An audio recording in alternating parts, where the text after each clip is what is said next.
IPSS पेट घटना चक्र part 2। विद्युत धारा न लेने की दशा में सेल के ध्रुवों के बीच का विभवांतर सेल का विद्युत वाहक बल होता है। सही है। विभवांतर को वोल्ट मीटर से नापते हैं। ये भी क्या है ऑप्शन, दोनों ऑप्शन क्या है हमारे सही हैं। अगला देखते हैं, किसी तार का प्रतिरोध लंबाई के अनुक्रमानुपाती होता है। सही है। तार का प्रतिरोध तार के अनुप्रस्थ काट के क्षेत्रफल के व्युत्क्रमानुपाती होता है। सही है।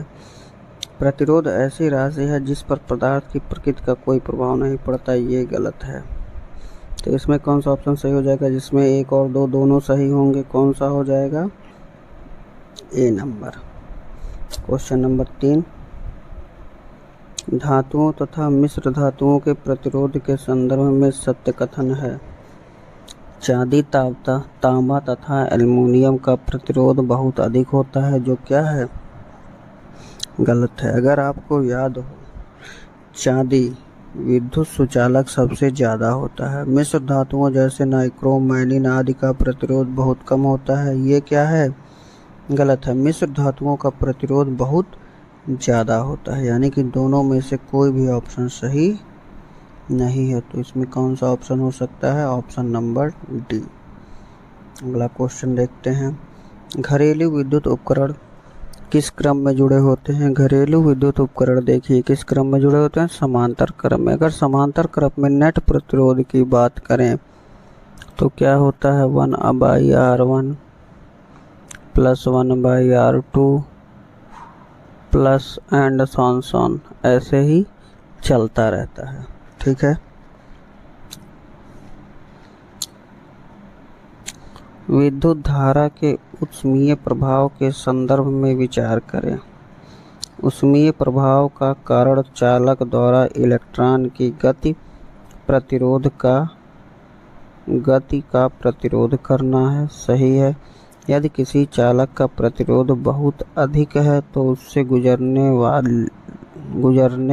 धारा गुजरने पर ऊष्मीय प्रभाव बहुत कम होगा। गलत है। देखिए, जब प्रतिरोध ज़्यादा होगा तो ऊष्मीय प्रभाव क्या होता है? अधिक होता है। यहाँ पे क्या दिया हुआ है? कम दिया हुआ है। तो इसमें कौन सा ऑप्शन सही हो जाएगा? जिसमें केवल एक सही होगा। जिसमें केवल एक सही है। क्वेश्चन नंबर देखते हैं अगला, क्वेश्चन नंबर 6, विद्युत बल्ब के तंतु के संदर्भ में सत्य कथन है। यह टंगस्टन का बना होता है। सही है। इसका गलनांक बहुत ज़्यादा होता है, लगभग 3370 डिग्री सेंटीग्रेड होता है। तो दोनों कथन कहते हैं सत्य हैं। अगला क्वेश्चन देखते हैं 7 नंबर, किसी चालक में धारा प्रभावित करने पर चालक के चारों ओर चुंबकीय क्षेत्र उत्पन्न हो जाता है। ये कैसा क्वेश्चन है? अगर धारा प्रभावित होती है तो चुंबकीय क्षेत्र उत्पन्न हो जाता है। सही है। चुंबकीय क्षेत्र का परिणाम प्रभावित होने वाली धारा के अनुक्रमानुपाती होता है। ये भी क्या है? सही है। तो ऑप्शन नंबर कौन सा सही हो जाएगा? ऑप्शन नंबर सी सही हो जाएगा। फ्यूज के संदर्भ में सत्य क्या है? यह टाका नामक मिश्र धातु की बनी होती है। सही है। इसका प्रतिरोध उच्च होता है जबकि गलनांक कम होता है। देखिए, फ्यूज का काम यही होता है जिसका प्रतिरोध कैसा हो? ज़्यादा हो और गलनांक कम हो, जिससे ज़्यादा विद्युत आने पर क्या हो? वो अपने आप ही फ्यूज का तार क्या हो? गल जाए। ठीक है। तो दोनों ऑप्शन सही हैं इसमें। क्वेश्चन नंबर 9 देखते हैं, चुंबक के संदर्भ में सत्य कथन। चुंबक दो प्रकार के होते हैं, प्राकृतिक और विद्युत। विद्युत चुंबक की अपेक्षा प्राकृतिक चुंबक ज़्यादा शक्तिशाली होता है, जो गलत है। विद्युत चुंबक ज़्यादा शक्तिशाली होता है। तो इसमें कौन सा ऑप्शन सही है? Option number A. 10 नंबर देखते हैं, दंड चुंबक के संदर्भ में विचार करें। दंड चुंबक को जब स्वतंत्रता पूर्वक लटकाया जाता तो यह हमेशा किस दिशा में तैरता है? उत्तर दक्षिण दिशा में, जो एकदम सही है। दंड चुंबक को बीच से काट देते तो उसका दैशिक गुण समाप्त हो जाता है। गलत है। चाहे चुंबक को काटे, कितने भी टुकड़ों में काटिए, वो हमेशा किधर? उत्तर और दक्षिण में ही रुके का दैसिक गुण बना रहता है, समाप्त नहीं होता है। तो इसमें कौन सा ऑप्शन सही है? Option number A. ठीक है, क्वेश्चन नंबर 11, चुंबकीय क्षेत्र के संदर्भ में सत्य कथन क्या है? यह चुंबक के चारों ओर का वह क्षेत्र है जहाँ चुंबकीय प्रभाव अनुभव होता है। एकदम सही है। यह एक अदिश राशि है। एकदम गलत है, क्योंकि चुंबकीय क्षेत्र क्या होता है? सदिश राशि होती है। चुंबकीय क्षेत्र कैसी राशि है? सदिश राशि है। क्वेश्चन नंबर 12, शुद्ध पदार्थ के अणु होते हैं सूक्ष्मतम कण जो स्वतंत्र अवस्था में रह सकते हैं। सही है। अणु तत्व और यौगिक दोनों के हो सकते हैं। सही है। अणु में पदार्थ के सारे गुणधर्म विद्यमान होते हैं। सही है। तो ऑप्शन नंबर सी इसमें क्या है? सही है। उपयुक्त तीनों कथन सही हैं। क्वेश्चन नंबर 13 देखते हैं। इलेक्ट्रॉन के संदर्भ में सत्य कथन है। इलेक्ट्रॉन की खोज जे थॉमसन ने किया था। सही है। ईटा पर नाचें आप सभी लोग जानते हैं। इस पर एक इकाई का ऋण आवेश होता है। सही है। इलेक्ट्रॉन ऋण आवेश, इसका द्रव्यमान नगण्य होता है। ये भी क्या सही है।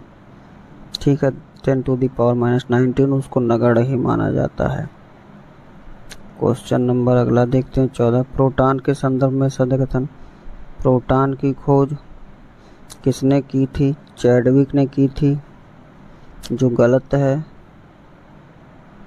प्रोटॉन की खोज किसने की थी? रदरफोर्ड ने। इस पर एक इकाई का धन आवेश होता है। सही है। प्रोटॉन का द्रव्यमान हाइड्रोजन परमाणु के नाभिक के द्रव्यमान के बराबर होता है, जो कैसा है? ऑप्शन नंबर ए, जो क्या है? सही है। क्वेश्चन नंबर 2 और 3 ऑप्शन क्या है इसमें? सही है। ये भी सही है, ये भी सही है। इसकी खोज चैडविक ने ना करके किसने की थी? रदरफोर्ड ने। ठीक है। क्वेश्चन नंबर 15 देखते हैं। न्यूट्रॉन के संदर्भ में विचार कर। न्यूट्रॉन की खोज 1932 में जेम्स चैडविक ने की थी। कैसा ऑप्शन है? जेम्स चैडविक ने ही की थी। ये क्या है? एकदम सही है।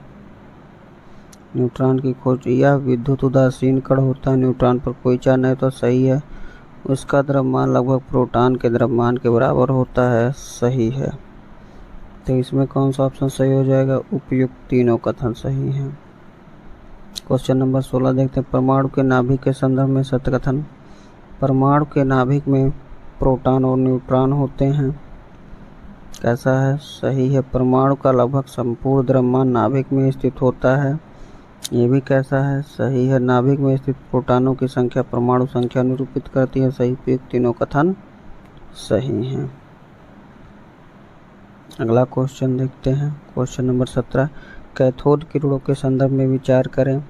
ये किरणें इलेक्ट्रॉन से बनी होती हैं। कैथोड किरणें इलेक्ट्रॉन से बनी होती हैं।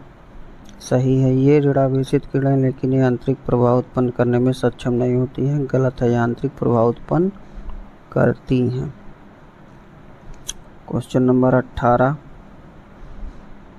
रासायनिक अभिक्रिया में होता रासायनिक परिवर्तन अर्थात पदार्थ के गुणधर्म बदल जाते हैं। सही है। दूध से दही बनना, ऊर्जा में क्या हो जाता है? परिवर्तन हो जाता है। ये भी सही है, यानी कि दोनों ऑप्शन सही हैं। द्रव्यमान संरक्षण का नियम बताता है कि रासायनिक अभिक्रिया में द्रव्यमान न तो उत्पन्न होता है और न ही नष्ट होता है। सही है। ठीक है, आगे बढ़ते हैं। क्वेश्चन नंबर 20, किस पदार्थ के एक मोल में कणों की संख्या होती है? कितनी होती है एक मोल में? जिसे आवागाद्रो नंबर भी कहते हैं। 6.023 × 10⁻23। ये याद रखेंगे, 10⁻23। इसी को क्या बोलते हैं? आवागाद्रो नंबर। क्या बोलते हैं? आवागाद्रो नंबर।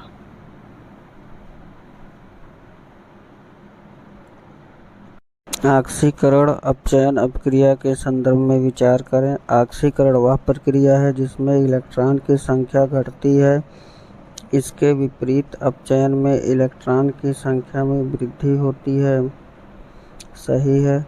ऑक्सीकरण अपचयन की क्रिया हमेशा साथ साथ होती है। एकदम सही है, यानी कि दोनों ऑप्शन कैसे हैं, सही हैं।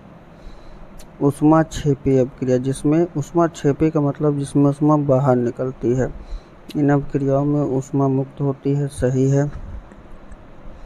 मानवीय शरीर में होने वाली श्वसन की अपक्रिया ऊष्माक्षेपी अपक्रिया का उदाहरण है। ये भी सही है, यानी कि ऑप्शन नंबर दोनों क्या हैं, सही हैं। इसमें कौन सी दोनों सही किस्में दिया हुआ, ऑप्शन नंबर सी में। अगला क्वेश्चन देखते हैं।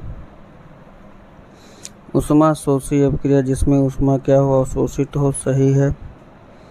ठीक है। नाइट्रोजन व ऑक्सीजन के संयोग से नाइट्रिक ऑक्साइड NO का बनना ऊष्मा शोषी अपक्रिया का क्या है, उदाहरण है। एकदम सही है, यानी कि दोनों ऑप्शन कैसे हैं, सही हैं। सोना, चांदी, प्लेटिनम को नोबल धातु कहते हैं क्योंकि ये भूपर्पटी में स्वतंत्र अवस्था में पाए जाते हैं। यही सही है। आगे देखते हैं क्वेश्चन नंबर 25। गलनांक के संदर्भ में सत्य कथन कौन सा है।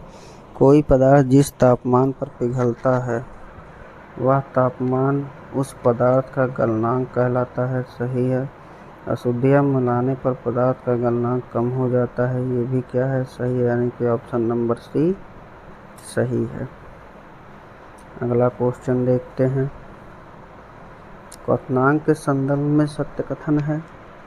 जिस तापमान पर द्रव उबलता है उसे द्रव का क्वथनांक कहते हैं। सही है।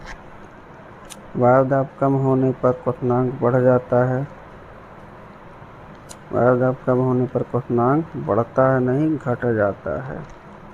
तो इसमें ऑप्शन नंबर ए सही है। आगे देखते हैं। संघनन के संदर्भ में वाष्प के ठंडा होकर जल के रूप में परिवर्तित होने की प्रक्रिया को संघनन कहते हैं। सही है। फ्रिज की ठंडी बोतल को जब मेज पर रखते हैं तो उसके चारों ओर पानी की बूंद आ जाने का कारण संघनन प्रक्रिया ही है। ये भी सही है, यानी कि दोनों ऑप्शन क्या हैं, सही हैं। Option number C. अगला देखते हैं। समुद्र जल से नमक को कैसे प्राप्त करते हैं, वाष्पीकरण द्वारा। सही है, वाष्पीकरण सही है। कौन सा ऑप्शन सही है, ऑप्शन नंबर ए। अगला क्वेश्चन देखते हैं। समवायता कार्बनिक यौगिकों का गुण है। दो यौगिकों को समवायवी कहेंगे जब अणु समान हो लेकिन उनके परमाणु क्या हो, असमान हो। ऑप्शन नंबर ए सही है। Question number 31। हाइड्रोकार्बन के संदर्भ में बताइए। ऐसे यौगिक जो केवल हाइड्रोजन कार्बन से मिलकर बने होते हैं। सही। संतृप्त कार्बन कार्बन द्विआबंध होता है। गलत है। संतृप्त कार्बन कार्बन एकल बंध द्वारा जुड़े होते हैं। ये भी क्या है, गलत है। तो कौन सा सही है, ऑप्शन नंबर ए केवल एक सही है। अगला क्वेश्चन देखते हैं। हाइड्रोजनीकरण के संदर्भ में सत्य कथन। हाइड्रोजनीकरण का वह प्रक्रिया है जिसमें असंतृप्त हाइड्रोकार्बन हाइड्रोजन से संयोग करके क्या हो जाते हैं, संतृप्त हो जाते हैं। सही है। एल्कोहल के संदर्भ में एल्कोहल कार्बन हाइड्रोजन व ऑक्सीजन के यौगिक होते हैं। हाइड्रोलिक समूह OH देखिए C2H5OH कार्बन हाइड्रोजन और कौन सा समूह है, हाइड्रोलिक। तो ये क्या है, ऑप्शन नंबर ए सही। मेथिल अल्कोहल का प्रयोग शराब के रूप में किया जाता है, जो क्या है, गलत है। किसका प्रयोग करते हैं, एथिल अल्कोहल का, जिसका फार्मूला है C2H5OH। एथिल अल्कोहल का प्रयोग शराब के रूप में करते हैं। प्रकृति में सबसे अधिक मात्रा में पाई जाने वाली धातु, देखिए धातु दिया हुआ, धातु कौन सी सबसे ज़्यादा पाई जाती है, एल्युमिनियम।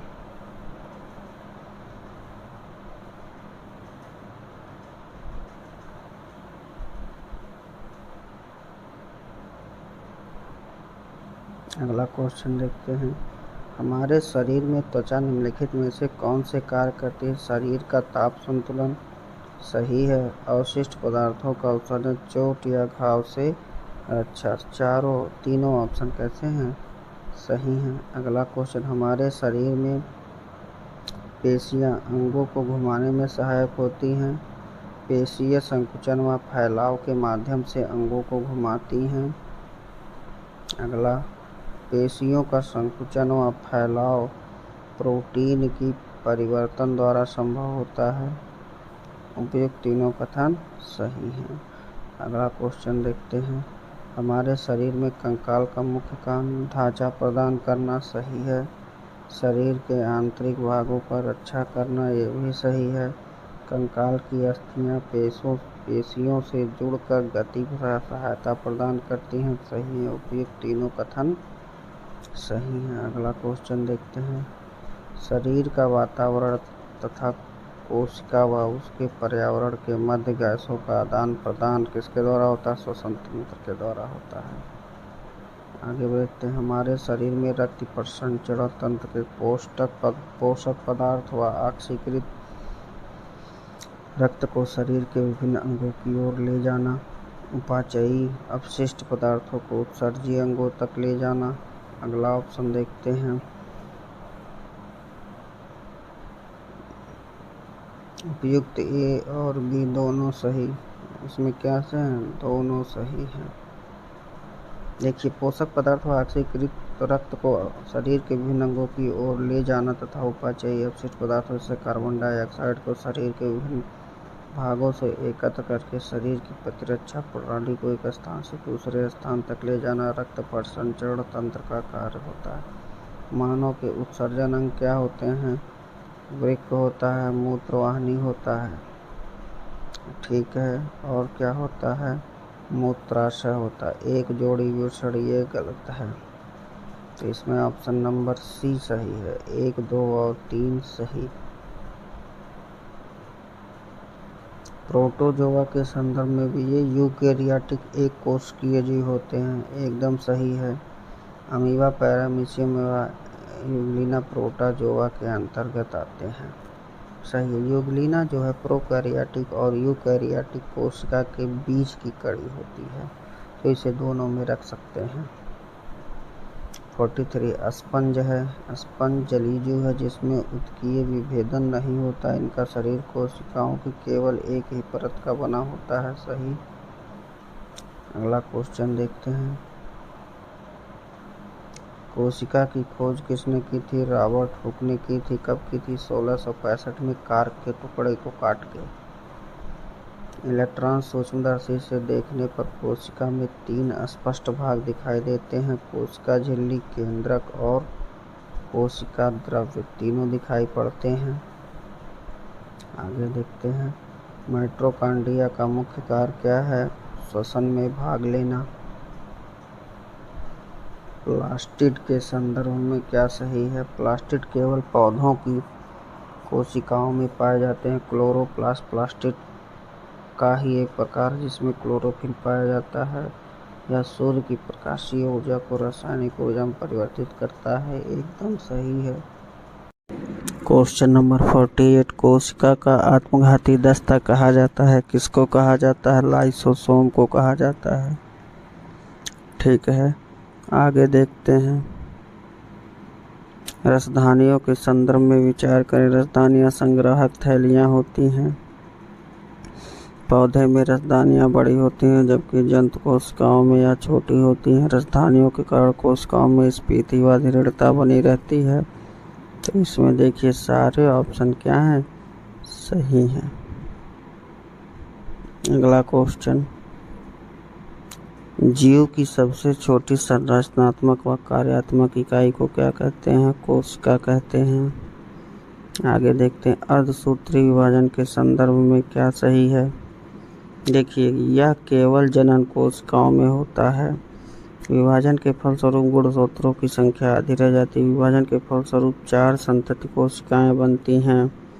इसमें कौन सा ऑप्शन सही है, इसमें देखिए सारे कथन कैसे हैं, सही हैं। आगे देखते हैं, प्रजनन के संदर्भ में सत्य कथन है। प्रजनन जीवन का अनिवार्य लक्षण है, सही है। प्रजनन के द्वारा जीव अपनी संतति के माध्यम से अपना अस्तित्व बनाए रखता है, दोनों सही है। तो इसमें कौन सा ऑप्शन सही हो जाएगा? सी ऑप्शन सही हो जाएगा। 1 और 2 दोनों सही हैं। आगे देखते, संतुलित भोजन ऐसा भोजन जिसमें सारे विटामिन उपस्थित हों, ऐसा भोजन जिसमें सारे खनिज हों, ऐसा भोजन जिसमें भोजन के सभी अवयव कार्बोहाइड्रेट, प्रोटीन, वसा, खनिज व विटामिन उचित मात्रा में हो। ऑप्शन नंबर सी सही है। वे पदार्थ जो भोजन के मुख्य अवयव हैं लेकिन पोषक तत्व तो नहीं हैं। जल एवं रुक्ष अंश सही है। आगे बढ़ते हैं। क्वेश्चन नंबर 55 सत्य कथन है। स्वपोषी अपना भोजन स्वयं बनाते हैं। सभी हरे पौधे स्वपोषी के अंतर्गत आते हैं। सही है। अगला कथन, परपोषी अपने भोजन के लिए अन्य पर निर्भर रहते हैं। ये भी क्या है? सही है। अगला क्वेश्चन देखते हैं। निम्नलिखित कथनों पर चावल, मक्का, आलू, शक्कर इत्यादि कार्बोहाइड्रेट के स्रोत हैं। एकदम सही है। दालें, सोयाबीन, मांस प्रोटीन के स्रोत हैं। सही है। मूंगफली में प्रोटीन व वसा दोनों पर्याप्त मात्रा में पाया जाता है। सही है। यानी कि सारे ऑप्शन क्या हैं? सही है। आगे देखते हैं। निम्नलिखित कथनों पर विचार करें। कार्बोहाइड्रेट हमारे शरीर में ग्लूकोज के रूप में अवशोषित होता है। कार्बोहाइड्रेट हमारे शरीर में ग्लूकोज के रूप में अवशोषित होता है। सही है। प्रोटीन हमारे शरीर में अमीनो अम्ल के रूप में अवशोषित होता है। सही है। वसा हमारे शरीर में वसीय अम्लों व ग्लिसरॉल के रूप में अवशोषित होती है। सही है। यानी कि सारे ऑप्शन क्या हैं? सही है। वसा, प्रोटीन, अमीनो अम्ल के रूप में।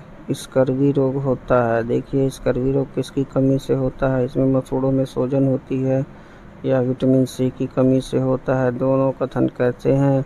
दोनों कथन हमारे सही हैं। तो फर्स्ट और 2 दोनों सही।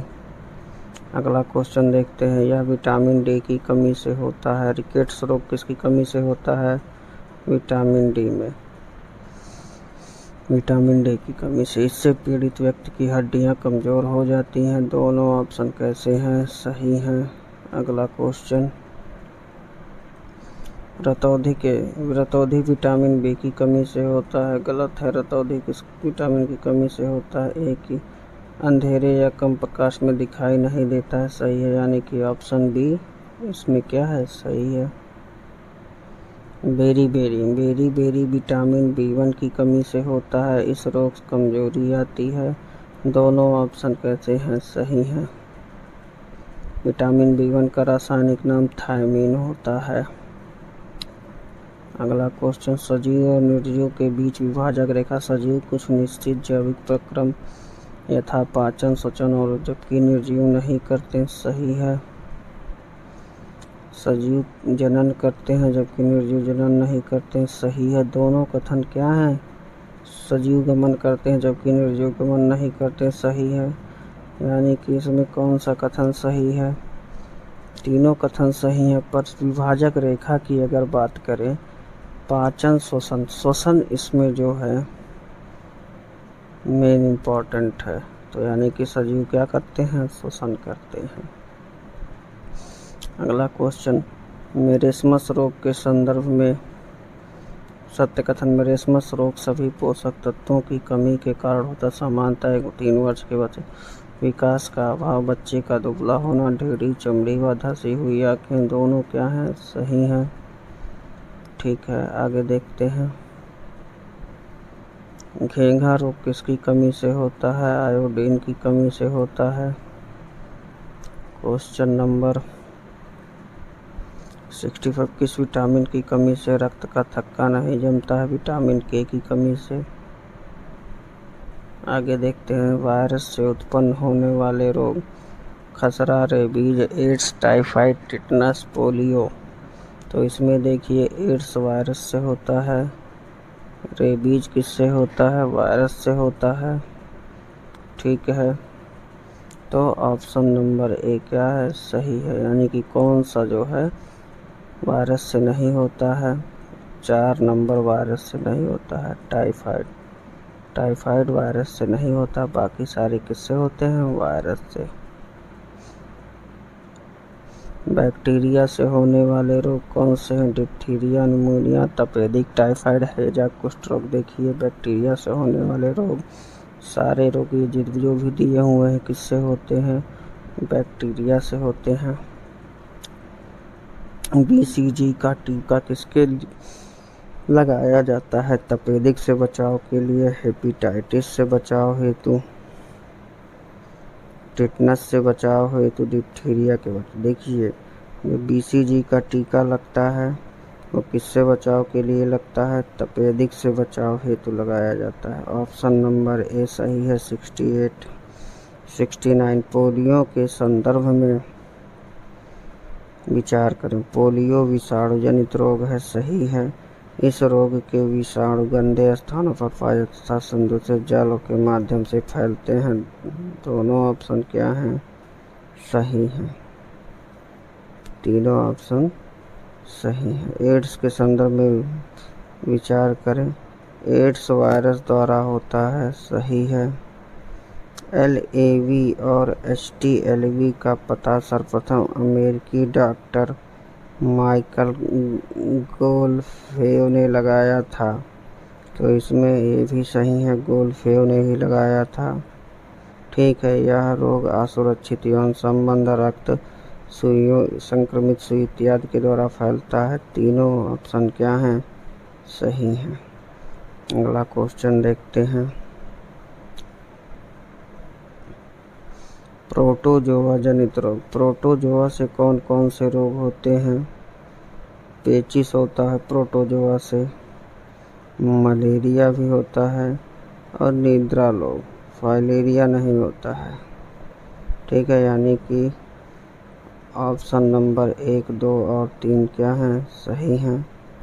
आगे देखते हैं। कवक द्वारा उत्पन्न होने वाले रोग क्या होता है, दांत खाज होता है, गंजापन होता है, एथलीट फूड होता है, दमा होता है। उपयुक्त सभी रोग होते हैं। अगला क्वेश्चन। जन्म के समय बच्चे को कौन सा टीका लगाया जाता है, BCG का टीका लगाया जाता है। ट्रिपल एंटीजन डिप्टीरिया, कुकुर खांसी व टिटनस के लिए यूज होती है। इस टीके को क्या बोलते हैं, DPT। क्या बोलते हैं, DPT। ठीक है। अगला क्वेश्चन देखते हैं। नगर पालिकाओं व निगमों द्वारा जल का उपचार किया जाता है, जल में क्लोरीन डालकर। ठीक है। क्लोरीन क्या होता है, रोगाणु। श्वसन तंत्र, गैसियों के विनिमय, रक्त द्वारा अपचित भोज्य पदार्थ व गैस उत्सर्जी वर्ज्य पदार्थों को शरीर में अवशोषित करना, ये तो गलत है। शरीर से क्या करना होता है, बाहर निकालना। पाचन तंत्र, ग्लूकोज के अणु का CO2 और H2O में विखंडन। तो उत्सर्जन इसमें क्या दिया हुआ है, कौन सुमेलित नहीं है, तो कौन सा सुमेलित नहीं है, हमने पहले ही बताया। अवशोषित करना नहीं होता है, क्या होता है, बाहर निकालना होता है। यही ऑप्शन क्या है, गलत है। सही सुमेलित नहीं है। कार्बोहाइड्रेट शरीर को ऊर्जा प्रदान करता है, सही है। चावल, आलू, मक्का द्वारा क्या मिलता है, कार्बोहाइड्रेट। प्रोटीन शारीरिक वृद्धि व टूट-फूट की मरम्मत, ठीक है। वसा शरीर के तापक्रम को नियंत्रित करता है, सही है। खनिज व विटामिन, कार्बोहाइड्रेट ऊर्जा देना, गलत। आगे देखते हैं। सही सुमेलित ने हैजा, विब्रियो, कलेरी, टाइफाइड, सोलोमोना टाइफी, सही है, सही है। आगे देखते हैं। मलेरिया, प्लाज्मोडियम, ये भी सही है। प्लेग, रेट्रोवायरस, गलत है। आगे देखते हैं।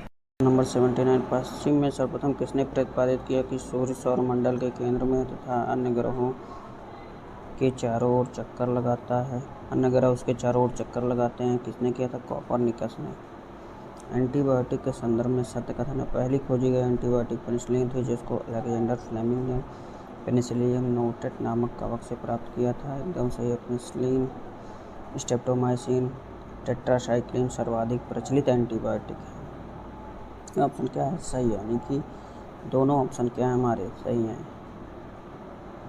1 और 2 दोनों सही। आगे देखते हैं, होम्योपैथी का आविष्कार किसने किया था? Doctor Hahnemann. Question number 82, microscope संबंधित है। माइक्रोस्कोप सूक्ष्म वस्तुओं को देखने के लिए उपयोग किया जाता है। इसका आविष्कार 1940 में नालवारस्का ने किया था। इलेक्ट्रॉन माइक्रोस्कोप का कोशिका के अंग आसानी से देखे जा सकते हैं। ये भी क्या ऑप्शन सही है? यानी कि सारे ऑप्शन इसके क्या हैं? सही हैं। उपयुक्त तीनों कथन सही। एनीमिया रोग किसकी कमी से होता है? एनीमिया रोग आयरन की कमी से होता है। एनीमिया को क्या बोलते हैं? अरक्तता भी बोलते हैं। अरक्तता यानी कि खून की कमी। इसमें हीमोग्लोबिन खून में क्या हो जाता है? कम हो जाता है।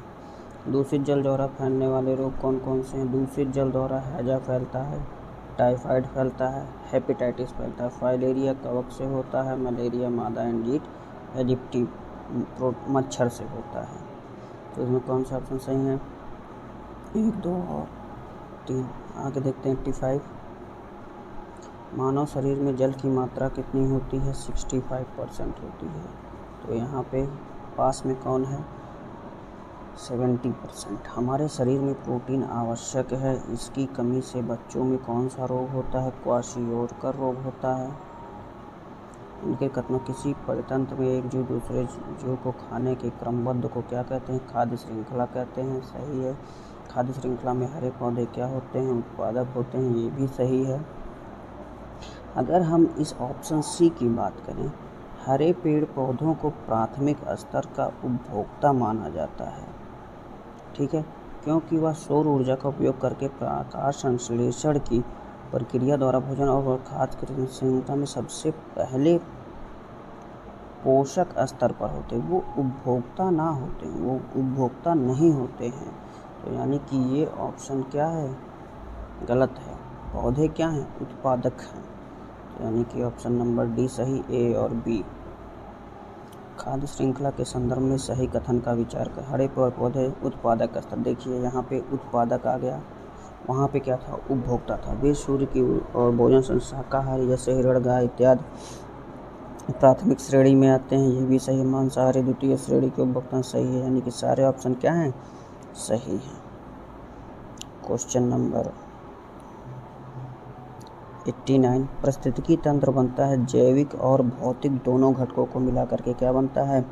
पारिस्थितिकी तंत्र। आगे देखते हैं, इनके कथनों, वे संपदाएं जो कार्बनिक पदार्थों से बनती हैं जैव संपदाएं कहलाती हैं। वन व जंतुओं तथा पक्षियों मत्स्य संपदाएं अजैव संपदाएं। देखिए, जंतुओं तथा पक्षियों मछलियों से प्राप्त संपदाएं क्या कहलाती हैं? जैव संपदाएं कहलाती हैं। यानी कि ये ऑप्शन क्या है? गलत है। इसमें कौन सा ऑप्शन सही है? इसमें देखिए, अगर आप देखें कोई भी ऑप्शन सही नहीं है। आगे देखते हैं क्वेश्चन नंबर 91, हरे पौधे अपना प्रकाश संश्लेषण के लिए पौधे जल को अपनी जड़ के माध्यम से मिट्टी से CO2 वायुमंडल से प्राप्त करते हैं। दोनों ऑप्शन क्या हैं? इसमें दोनों कथन अभी तक सही हैं। तीसरा देखते हैं, क्लोरोफिल प्रकाशीय ऊर्जा को रासायनिक ऊर्जा में परिवर्तित करती है। तीनों ऑप्शन इसमें क्या हैं? सही हैं। आगे देखते हैं 92, कवकों में कोशिका भित्ति पाई जाती है। हाँ, लेकिन वे अपना भोजन नहीं बनाते हैं। सही है। कवक विषमपोषी होते हैं। ये भी ऑप्शन क्या है? सही है। यानी कि 1 और 2 दोनों सही। उद्दीपन के संदर्भ में सत्य कथन, सभी सजीव बाह्य वातावरण के प्रति अनुक्रिया व्यक्त करते हैं। सही है।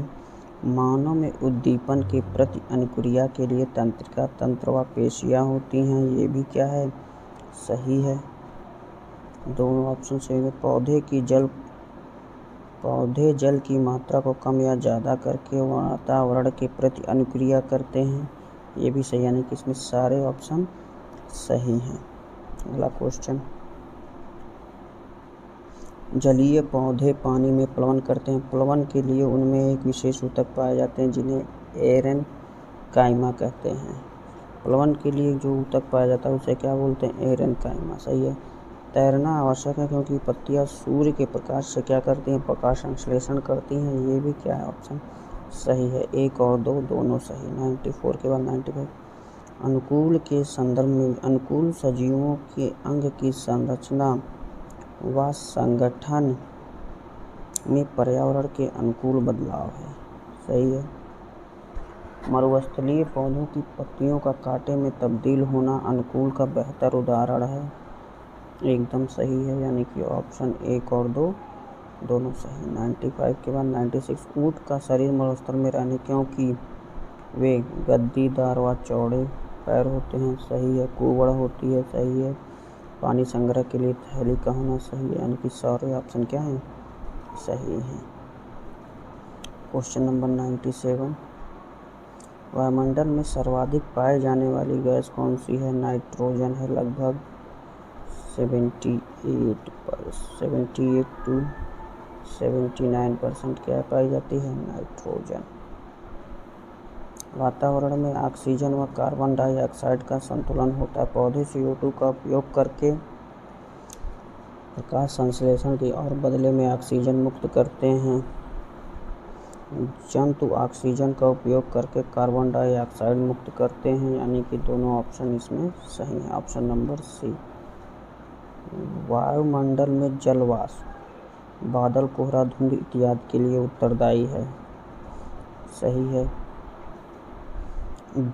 जलवाष्प ग्रीन हाउस इफेक्ट पैदा करती है। सही है। तथा ग्लोबल वार्मिंग के लिए भी उत्तरदायी है। सही, दोनों ऑप्शन इसमें सही है। Question number 100।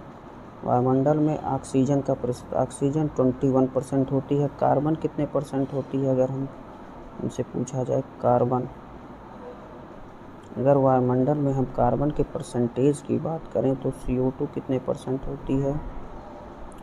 कमेंट करके बताइए।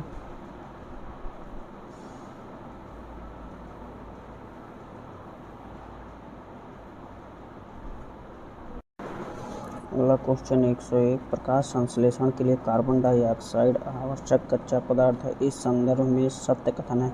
स्थलीय पौधे CO2 को वायुमंडल से अपनी पत्तियों द्वारा ग्रहण करते हैं। जलीय जीव जल में घुली ऑक्सीजन का प्रयोग करते हैं। दोनों ऑप्शन क्या है? सही है। CO2 का परसेंटेज हमने पूछा था कितना होता है? 0.03 से लेकर के 0.04% वायुमंडल में CO2 का परसेंटेज। ठीक है, आगे देखते हैं। पौधे नाइट्रोजन को ग्रहण करते हैं किस रूप में? अमोनिया के रूप में और नाइट्रेट के रूप में मिट्टी से। दोनों ऑप्शन क्या हैं? सही हैं। 102 के बाद 103। सॉफ्ट ड्रिंक में कौन सी गैस प्रयोग की जाती है? CO2।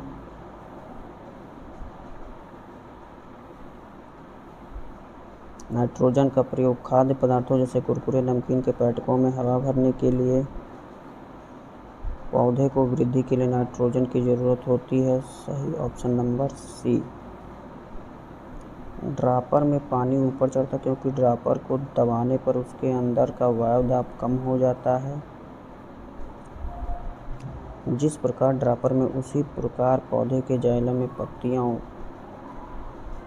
तक पहुंच जाता है, पानी पत्तियों तक पहुंचता। सही है।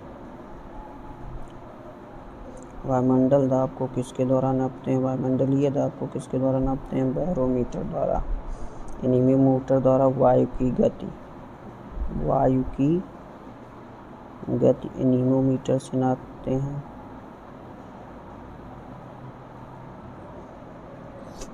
हाइड्रोमीटर आपको पता है।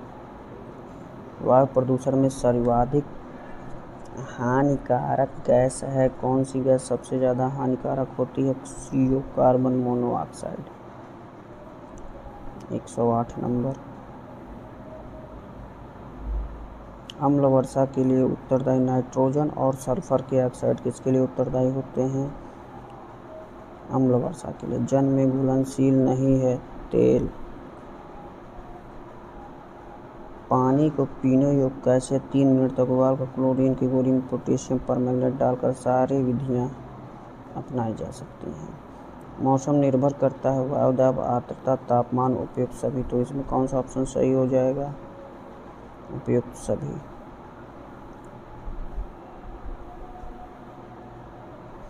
वाष्पीकरण की दर प्रभावित होती है। तेज हवा, तापमान, आर्द्रता। उपयुक्त सभी। जीवों की संरचनात्मक इकाई क्या है? कोशिका।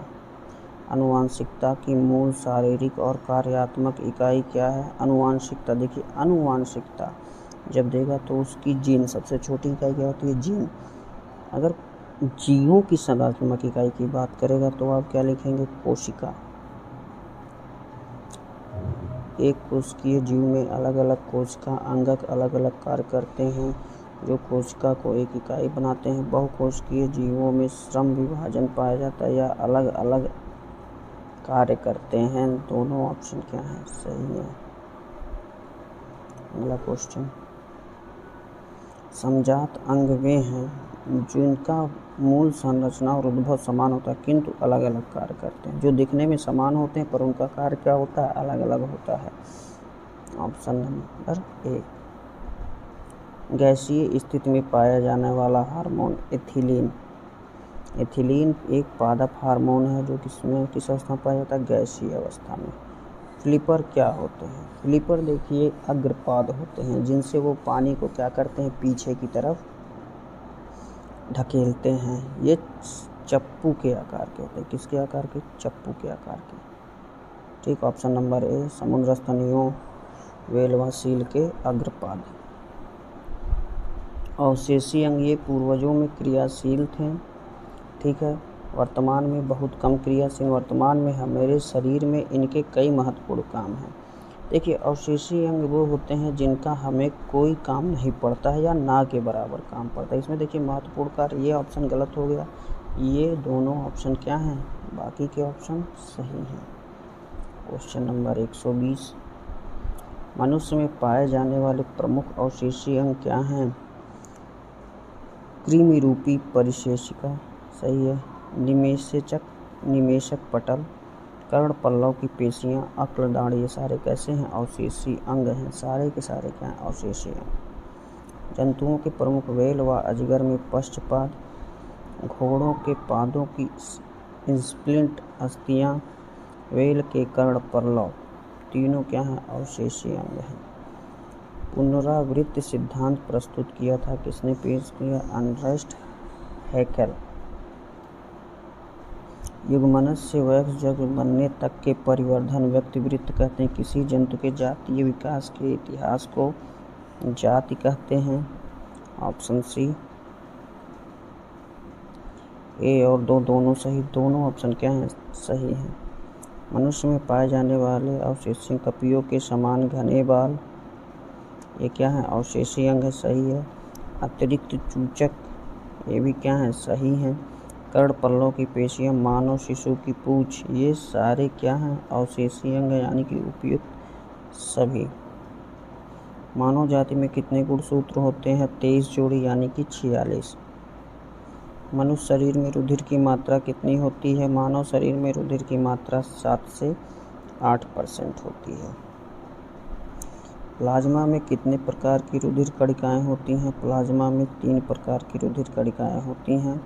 और आरबीसी, डब्ल्यूबीसी और प्लेटलेट्स कौन कौन सी? RBC, WBC, platelets.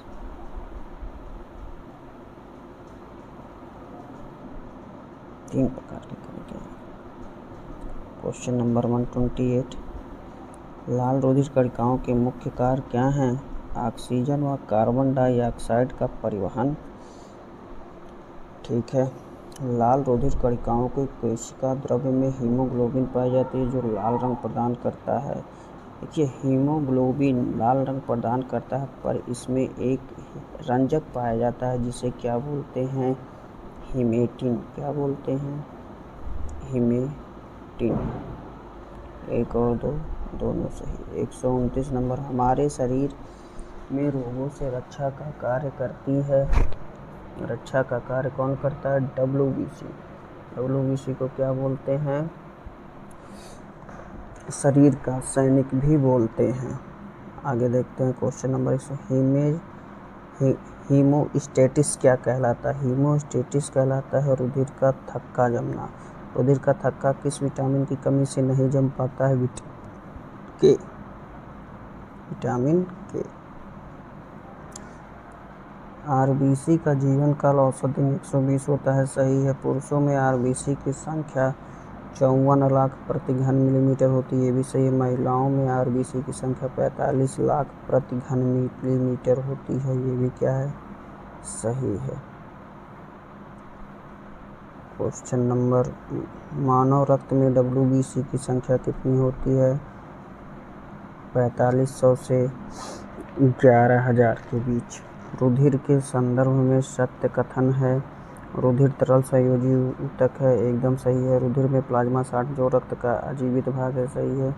कोशिकाएं जो रक्त का, रुधिर में प्लाज्मा 60% होती है, जो रक्त का अजीवित नहीं, यहाँ पे जीवित भाग है, ठीक है। तो इसमें कौन सा ऑप्शन सही हो जाएगा? ऑप्शन नंबर ए सही है, केवल तरल संयोजी ऊतक होते हैं। जबकि रुधिर में कोशिकाओं की मात्रा 40% ना होकर के कितनी है? 45%। हीमेटोलॉजी से किसका अध्ययन किया जाता है? रुधिर की अनियमितता का अध्ययन किया जाता है। प्लाज्मा रक्त का अजीवित भाग है, इसमें घुलनशील पदार्थ है, विभिन्न प्रकार की प्रोटीन जैसे एल्बुमिन इत्यादि। आगे देखते हैं। सोडियम के लवण, खाद्य पदार्थ, विभिन्न हार्मोन, सभी सब कुछ किस में मिलते हैं? रक्त में मिलते हैं। एल्ब्यूमिन क्या है? एल्ब्यूमिन प्लाज्मा में घुली प्रोटीन को क्या बोलते हैं? एल्ब्यूमिन। हिपेरिन क्या है?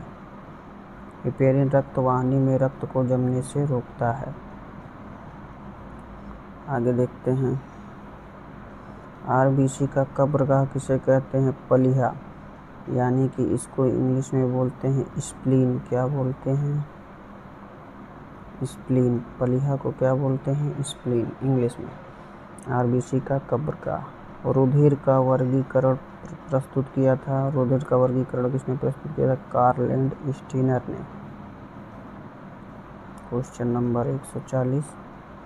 रुधिर बैंक के संदर्भ में सत्य कथन है। वह संस्था जहां विभिन्न वर्गों के रोग समूह सुरक्षित रखे जाते हैं, संग्रहित रहते हैं। विश्व का सबसे प्रमुख रुधिर बैंक रेड क्रॉस सोसाइटी है। दोनों ऑप्शन सही हैं। 141। सर्वदाता रुधिर वर्ग कौन है जो सबको दान कर सकता है? ओ वर्ग, सर्वदाता। और सर्वग्राही कौन है? AB। AB को क्या बोलते हैं? सर्वग्राही। अगर ओ में भी पूछे ओ पॉजिटिव या ओ नेगेटिव तो किस पे टिक करेंगे? O negative. आगे देखते हैं। सर्वग्राही रुधिर वर्ग AB। ब्लड प्रेशर के संदर्भ में विचार करें। ब्लड प्रेशर को स्फिग्मेटोमीटर से मापा जाता है, ठीक है। 120 से 80 mmHg होता है। पारे के 120-80 मिलीमीटर पारे दाब के बराबर होता है। दोनों ऑप्शन क्या हैं? सही हैं। 147 के बाद 144। इरिथ्रोब्लास्टोसिस फिटेलिस के संदर्भ में सत्य, यह RH फैक्टर से संबंधित है, सही है। इस रोग से प्रभावित संतान गर्भ में या जन्म के तुरंत बाद मर जाती है, सही है। लाल फीता अंतर्राष्ट्रीय चिन्ह एड्स, इस तरह का चिन्ह होता है। बहुल लोहिताणु रक्त क्या है? आरबीसी की संख्या का बढ़ जाना।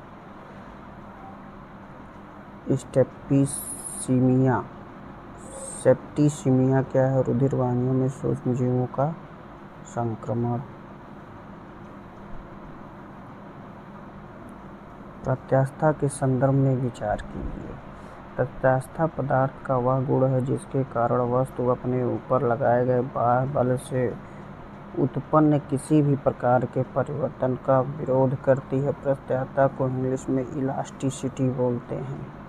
प्रत्यास्था की सीमा में किसी वस्तु में उत्पन्न विकृति लगाए गए बल के अनुक्रमानुपाती होती है। दोनों ऑप्शन इसके कैसे हैं? दोनों ऑप्शन सही हैं, यानी कि फर्स्ट और सेकंड दोनों सही। आगे, घर्षण बल के संदर्भ में घर्षण बल तब उत्पन्न होता है जब दो वस्तुएं परस्पर संपर्क में आती हैं। यदि घर्षण बल के कारण हमारी बहुत ऊर्जा, तथापि घर्षण बल हमारे दैनिक जीवन में बहुत उपयोगी है। फर्श पर खड़े होना, पेन पर कागज पर लिखना इत्यादि घर्षण के कारण ही क्या है? संभव है। इसमें सारे ऑप्शन सही है। न्यूटन ने गति के प्रथम नियम के संदर्भ में बाह्य बल के अभाव में वस्तु अपनी स्थिति को बनाए रखती है। रुकी हुई कार जब एकाएक तो उसमें पीछे झुक जाता है, इसे न्यूटन के गति के पहले नियम से होती है। जड़त्व का नियम भी इसी को बोलते हैं। गति के पहले नियम को जड़त्व का नियम भी बोलते हैं, यानी कि ए और दो दोनों सही। न्यूटन के गति के द्वितीय नियम के संदर्भ में जब किसी वस्तु पर बाह्य बल तो वह बल की दिशा में त्वरित होती है, उत्पन्न त्वरण आरोपित बल के समानुपाती होता है। गति का दूसरा नियम पहले नियम से पूर्णतया स्वतंत्र है। गति का दूसरा नियम पहले नियम से पूर्णतया स्वतंत्र नहीं है, यानी कि एक और दो सही। जड़त्व के संदर्भ में जड़त्व पदार्थ का वह गुण है जिसके द्वारा वह अपनी स्थिति में परिवर्तन का विरोध करती है। किसी वस्तु का भार उसके जड़त्व की माप होती है। गलत, यानी कि ऑप्शन नंबर ए सही। 153 न्यूटन का गति का तीसरा नियम यह बताता है कि प्रत्येक क्रिया के प्रति प्रतिक्रिया होती है, लेकिन विपरीत दिशा में। सही है। एकल बल का अस्तित्व नहीं होता, ये भी क्या है? सही है। 154 संवेग के संदर्भ में विचार करें। किसी गतिमान वस्तु का संवेग उसके द्रव्यमान व वेग का गुणनफल होता है। सही है। संवेग एक अदिश राशि है। संवेग कैसी राशि है? सदिश राशि है, यानी कि ऑप्शन नंबर ए सही। कैलाइडोस्कोप के संदर्भ में यह बहुमूर्तिदर्शी खिलौना है। बहुमूर्ति दर्शन के लिए इसे अवतल व उत्तल दर्पणों के साथ प्रयोग किया जाता है, जो कि गलत है। केवल ऑप्शन नंबर ए सही है। ठीक है। समतल दर्पण का प्रयोग किया जाता है, और उत्तल अवतल दर्पण का ना प्रयोग करके इसमें समतल दर्पण का प्रयोग होता है। देखते हैं। उत्तल दर्पण से बने प्रतिबिंब की विशेषताएं। उत्तल दर्पण से जो भी प्रतिबिंब बनता है सीधा बनता है। आँख, कान व दांत के डॉक्टर किस दर्पण का प्रयोग करते हैं? अवतल दर्पण का।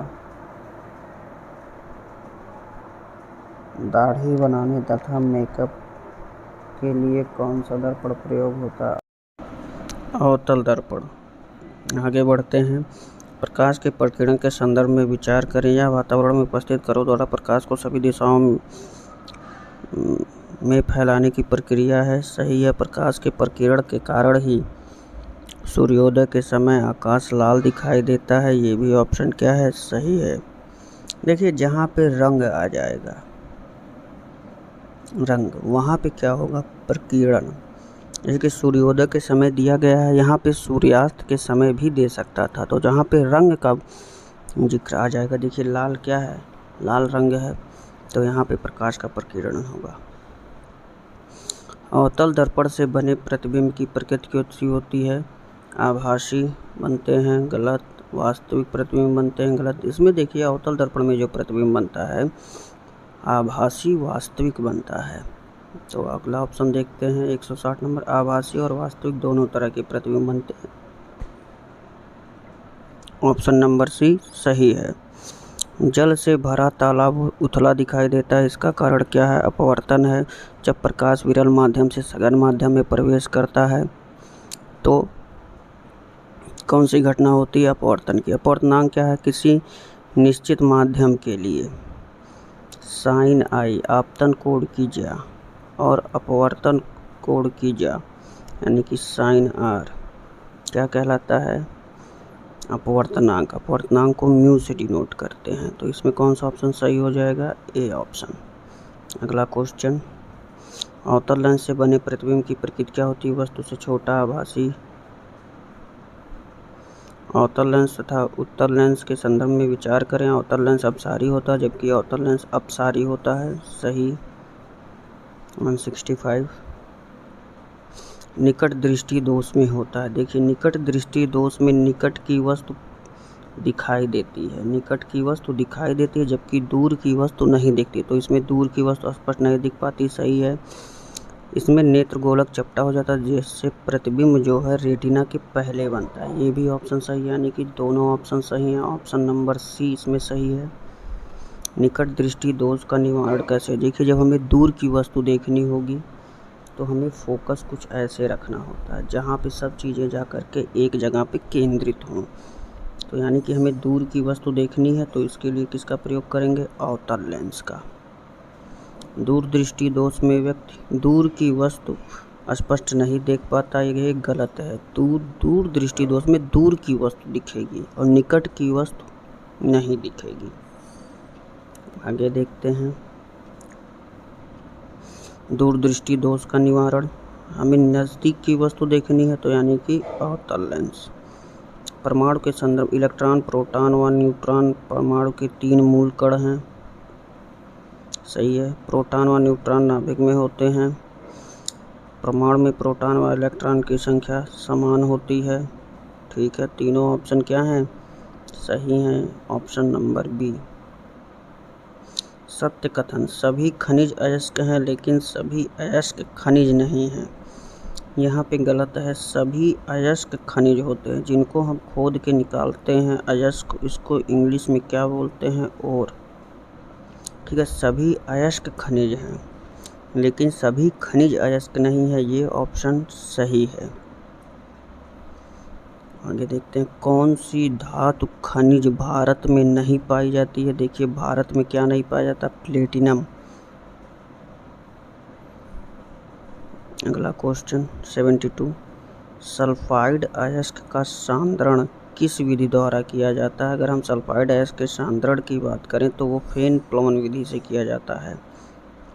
आगे देखते हैं 73, धातु कर्म के संदर्भ में निस्तापन व भर्जन क्या है? देखिए, निस्तापन सीमित वायु की उपस्थिति में अयस्क को गर्म करके धातु व ऑक्साइड में बदलने की क्रिया है, जबकि भर्जन, इसमें देखिए निस्तापन में सीमित आयु, भर्जन में पर्याप्त आयु में अयस्क को गर्म करके ऑक्साइड में बदलने की प्रक्रिया। ये ऑप्शन एकदम सही है, बाकी सारे गलत हैं। भट्टियों के संदर्भ में विचार किए। भट्टियों का प्रयोग ऊंचे ताप के लिए किया जाता है। सही है। आर्क भट्टी में 3000 से 3500 डिग्री सेंटीग्रेड तक ताप प्राप्त किया जा सकता है। ये भी ऑप्शन सही है, यानी कि दोनों ऑप्शन सही हैं। Option number C. अगला क्वेश्चन 175, पिग आयरन यानी कि कच्चा लोहा के संदर्भ में यह वात्या भट्टी से प्राप्त लोहा पिग आयरन कहलाता है। इसका गलनांक तुलनात्मक रूप से अच्छा होता है, गलनांक तुलनात्मक रूप से उच्च होता है। गलत। इसमें लोहे की मात्रा 93%, कार्बन 4 से 5% शेष अशुद्धियाँ होती हैं। ये ऑप्शन सही, यानी कि 1 और 3 सही है। Option number B. आघातवर्धता धातुओं का एक महत्वपूर्ण गुण है। इसे सोना सबसे ज़्यादा आघातवर्ध धातु है। एकदम सही है। ठीक है, कुछ धातुएं अधातुएं जैसे आयोडीन आघातवर्धता का गुण प्रदर्शित करती है। गलत। अधातुएं कभी भी आघातवर्धता का गुण प्रदर्शित नहीं करती हैं। इसमें कौन सा ऑप्शन हो जाएगा? ऑप्शन नंबर ए सही हो जाएगा। तन्यता के संदर्भ में विचार करें। धातुओं को पीट कर तार के रूप में परिवर्तित करने के गुण को तन्यता कहते हैं। चांदी सबसे तन्य धातु है। देखिए, धातुओं को पीट कर चादर के रूप में परिवर्तित करने को क्या कहते हैं? तन्यता कहते हैं। चादर या तार दोनों हो सकता है। चांदी सबसे तन्य धातु नहीं है। सबसे तन्य धातु क्या है? अभी हमने ऊपर देखा, सोना है। तो इसमें ऑप्शन नंबर कौन सा सही हो जाएगा? Option number A. आगे देखते हैं क्वेश्चन नंबर 178। लोहे पे जंग लगना एक रासायनिक परिवर्तन है। इस संदर्भ में जंग लगने के लिए नमी युक्त वातावरण की आवश्यकता होती है। सही है। जंग भूरे रंग की प्रकृति है जो आयरन के ऑक्साइड बनने के कारण होती है। ठीक है। जंग लगने पर आयरन के भार में कमी नहीं होती है, जबकि उसका भार क्या होता है, बढ़ जाता है। यानी कि ये ऑप्शन गलत है। 1 और 2 सही है। कौन से कथन सही है? 1 और 2। एल्युमिनियम के संक्षारण के संदर्भ में विचार करें। एल्युमिनियम का संक्षारण वायु तथा आर्द्रता के प्रभाव के कारण होता है। एल्युमिनियम के संक्षारण फायदेमंद होता है। दोनों ऑप्शन सही हैं। 180 धातुओं को संक्षारण से बचाया जा सकता है ग्रीज या पेंट लगाकर, मिश्र धातु बनाकर या सदलेपन द्वारा। तीनों चीजें। ऑप्शन नंबर बी, तीनों सही है। तांबे का महत्वपूर्ण उपयोग क्या है? देखिए, बिजली के तार बनाने में। कॉपर का मुख्य अयस्क क्या है? कॉपर का मुख्य अयस्क क्या है? Copper pyrite. आधुनिक आवर्त सारणी का नियम तत्वों के रासायनिक गुणधर्म उनके परमाणु भारों के आवर्ती फलन होते हैं। गलत है। परमाणु भार के नहीं होते हैं। किसके होते हैं? परमाणु क्रमांक के होते हैं। तो ऑप्शन नंबर बी।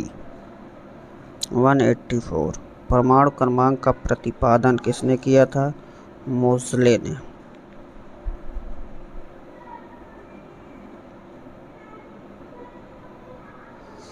परमाणु क्रमांक है। परमाणु क्रमांक क्या होता है? नाभिक में प्रोटॉनों की संख्या को क्या बोलते हैं? प्रोटॉन।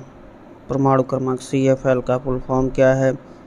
Compact fluorescent lamp. निम्नलिखित कथनों पर विचार कर किसी धातु का ऋणावासित होना परमाणु में इलेक्ट्रॉन की अधिकता को प्रदर्शित करता है। सही है। किसी धातु का धन परमाणु में प्रोटॉनों की अधिकता। विद्युतीकरण के लिए उत्तरदायी कण प्रोटॉन है, जो क्या है? गलत है। इलेक्ट्रॉन होते हैं। ऑप्शन नंबर 1 और 2 सही है। इनके कथनों पर वह छोटे से छोटा कण जो किसी आवेशित कण पर हो सकता है, उस पर कितना कूलम का आवेश होता है? 1.69 × 10⁻⁻19। इलेक्ट्रॉन आवेश समतुल्य होता है। सही है।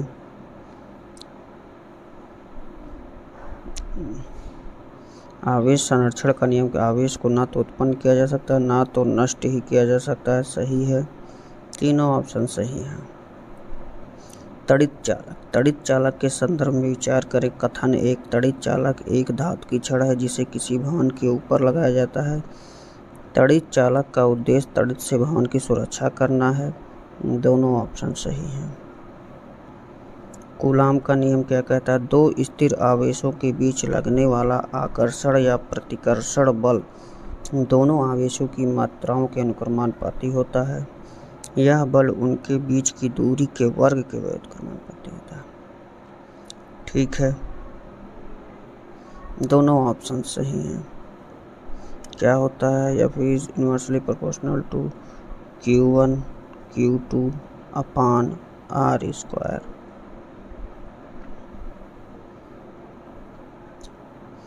Question number 191। निम्नलिखित में से विद्युत का चालक है। तांबा है, ग्रेफाइट भी है, लवणों का जलीय विलयन भी है, यानी कि ऑप्शन नंबर बी सही है। हीरा तांबे का कुचालक है। आगे देखते हैं। निम्न में से कौन सी धातु विद्युत की कुचालक है? प्लास्टिक, रबड़ और कांच। ये क्या है? विद्युत के कुचालक है, यानी कि ऑप्शन नंबर बी सही है। विद्युत धारा के संदर्भ में किसी चालक में आवेश प्रवाह की दर को विद्युत धारा कहते हैं। विद्युत धारा को एमीटर से नापा जाता है। पारपथ में समांतर क्रम में लगाया जाता है? नहीं। परिपथ में जो है एमीटर को श्रेणी क्रम में लगाते हैं। किस क्रम में? श्रेणी क्रम में लगाते हैं। तो इसमें कौन सा ऑप्शन सही हो जाएगा? 1 और 2। आगे देखते हैं। 194। दिष्ट धारा वह धारा जो एक निश्चित समय अंतराल में अपनी दिशा बदल देती है। गलत है। वह धारा गलत। वह धारा जो एक दिशा में प्रवाहित होती है। विद्युत सेल डिश धारा प्रदान करते हैं। सही ऑप्शन नंबर ए। 190 प्रत्यावर्ती धारा के संदर्भ में सही कथन। यह धारा एक निश्चित समयांतराल के बाद अपना दिशा बदलती। प्रत्यावर्ती धारा को बोलते हैं एसी करंट और दिष्ट धारा को बोलते हैं डीसी करंट। भारत के विद्युत उत्पादन की प्रेरित धारा प्रत्यावर्ती धारा होती है। सही है दोनों ऑप्शन। लेग्रांजे सेल के संदर्भ में सत्य कथन बताएं। लेग्रांजे सेल में अमोनियम क्लोराइड का विलयन भरा होता है। लेग्रांजे सेल में किसका विलयन भरा होता है? Ammonium chloride. इसमें कार्बन की छड़ ध्रुव की तरह तथा जस्ते की छड़ धन ध्रुव की तरह काम करती है। गलत। Option number A. Question number 197। विद्युत सेल के संदर्भ में विद्युत प्रभावित करके विद्युत ऊर्जा को रासायनिक ऊर्जा में बदलना सेल का आवेशन कहलाता है। सेल को उपयोग में लाने पर रासायनिक ऊर्जा विद्युत ऊर्जा में रूपांतरित होती है। इस क्रिया को सेल का निरावेश कहते हैं। तो इसमें ऑप्शन दोनों सही हैं, दोनों कथन सही हैं। जनरेटर के संदर्भ में सत्य कथन। जनरेटर यांत्रिक ऊर्जा को विद्युत ऊर्जा में। सही। विद्युत चुंबकीय प्रेरण के सिद्धांत पर काम करता है जनरेटर। ये भी ऑप्शन सही, यानी कि ऑप्शन नंबर सी सही है। तो यहाँ पे हमारा पेट घटना चक्र 2022 समाप्त होता है। इस वीडियो को आप लोग 2 बार देखिए, जिससे आपको सारी चीज़ें याद हो जाएं। इसके बाद हम लोग छोटी छोटी ट्रिक्स वीडियोज़ लेकर के आएंगे, ट्रिक बनाएंगे सारी चीज़ों के लिए, जो